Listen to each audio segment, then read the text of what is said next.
BlossomTales, Stories That Grow Wisdom, The Making of False Prophets. Episode 1. This is not a tale of villains. It is a tale of men once innocent, now entangled in the thorns of ambition, pain, and pride. A young boy, Jacob, is cradled in the arms of doting parents.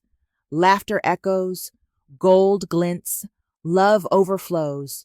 First, there was Jacob, born into warmth, spoiled by love.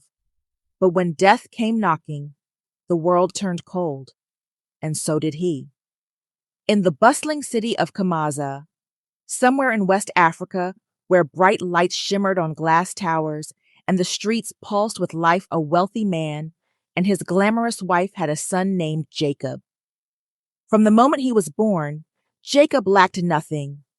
His toys were custom designed and imported from around the world. His clothes were tailored to perfection.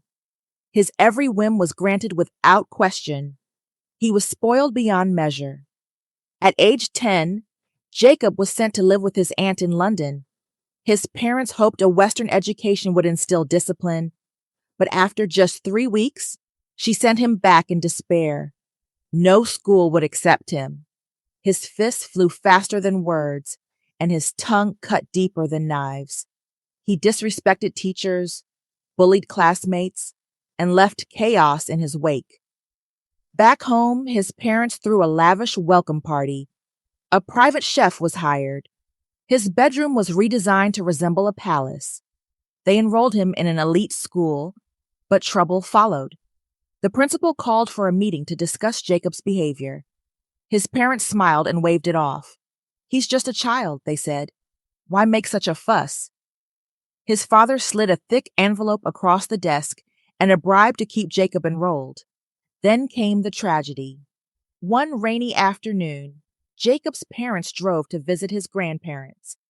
As their luxury SUV curved along a mountain road, a gas tanker lost control and veered into their lane. The collision was catastrophic. The tanker exploded in a fiery inferno, turning metal to ash and lives to memory. When Jacob heard the news, he collapsed. Grief consumed him like a storm. He locked himself in his room, refusing food, speech, or sunlight. The funeral was a spectacle. Jacob, now 19, inherited everything: the mansion, the company, the fortune. But wealth without wisdom is a dangerous thing. Jacob began traveling the world with his friends from Paris to Dubai. He lived like a king, buying supercars, renting penthouses, throwing parties that blurred into dawn. The family business, once a pillar of the economy, crumbled under his neglect. He spent recklessly, believing the money would never run out, until one day it did. At a luxury boutique, his card was declined. Confused and furious, he called the bank, cursing and demanding answers. When the call didn't satisfy him, he stormed into the bank, his designer shoes echoing across the marble floor. Spotting a man in a tailored suit, he shouted, "You're messing with my money!" The man calmly invited him into his office. After verifying Jacob's identity, he paused and said, "I'm sorry, sir. Your account balance is 0. Jacob exploded. Insults flew like daggers. Security was called. He was thrown out, his pride shattered on the pavement. Enraged, he sped off in his car, his vision blurred by fury. Moments later, he crashed into another vehicle. Inside were a man, his pregnant wife, and their 3-year-old child. The child died instantly. The couple was severely injured. Jacob was hospitalized. A week has passed. The news reported, "A young man involved in a fatal crash has been hospitalized. No one has come to claim him." Jacob's friend Sam saw the broadcast and rushed to the hospital. He asked to see Jacob.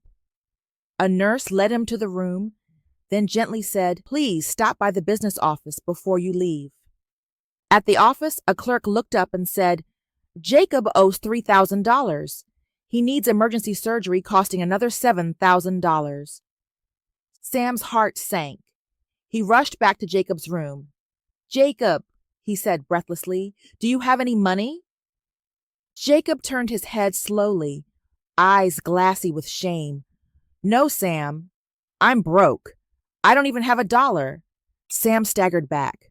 What? How? What happened to your parents' business? I ruined it, Jacob whispered.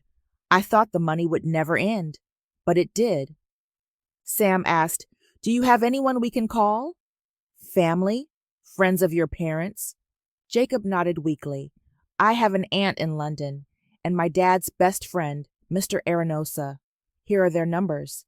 Sam called the aunt in London. He explained everything, his voice trembling. Her response was cold. I don't have money, she said sharply. I'll send you £100. That's all, Sam begged. Auntie, the hospital needs $10,000. That's barely anything. Her tone turned harsh. Jacob was very rude to me when he stayed with me. He called me childless, said I was a witch. Now he's parentless. I'm only sending this out of pity for my sister, but I'm still upset. When I traveled home for the funeral, Jacob refused to let me stay in my own sister's house. He called me a witch again. From that day, I vowed never to speak to him. If you don't want the money, hang up. Sam swallowed hard. Okay, here are the transfer details. I'm sorry, Ma. Then Sam called Mr. Arenosa. He explained the situation. Mr. Arenosa sighed. Why are you calling me? Doesn't he have family? His aunt only sent £100, Sam replied. I warned his parents, Mr. Arenosa said bitterly. They spoiled that boy. When he started destroying the business, I told him to come and see me. He told me to mind my own business. A second chance? The next morning, the doctor smiled. Jacob, your bills are paid. Surgery in 30 minutes. Jacob's eyes widened. He paid? Really? Sam nodded. And your aunt sent £100. Jacob scoffed. What can that do? Be grateful, Sam said. Mr. Arenosa saved your life. After surgery, Jacob recovered slowly. Sam stayed by his side, but when Jacob called his old friends, no one answered. He called his girlfriend. She picked it up. Why are you calling me? I'm out of the hospital, Jacob said softly. I'm married now, she replied. Don't call me again. Click. Jacob broke down. She left me, Sam. I spent so much on her. I knew she got married, Sam said. Didn't want to tell you earlier. You need to let go. The final blow. Sam moved in with Jacob. But peace didn't last. One morning, police arrived. Jacob was charged for the accident. In court, he was found guilty. The woman lost her baby. Her husband couldn't work. She could never have children again. Jacob was sentenced to 20 years in prison and $50,000 in restitution. His mansion was sold. His fortune is gone. Sam was heartbroken. He thought of calling Mr. Arenosa, but remembered the warning.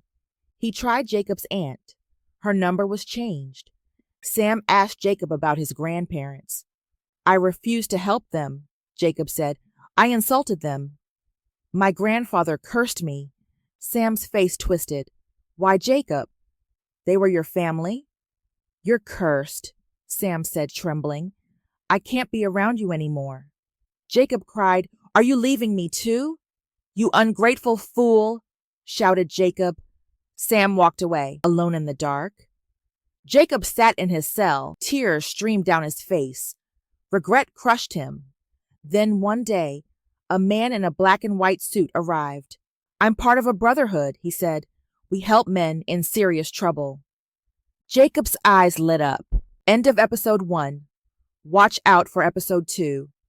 Proverbs 22:6.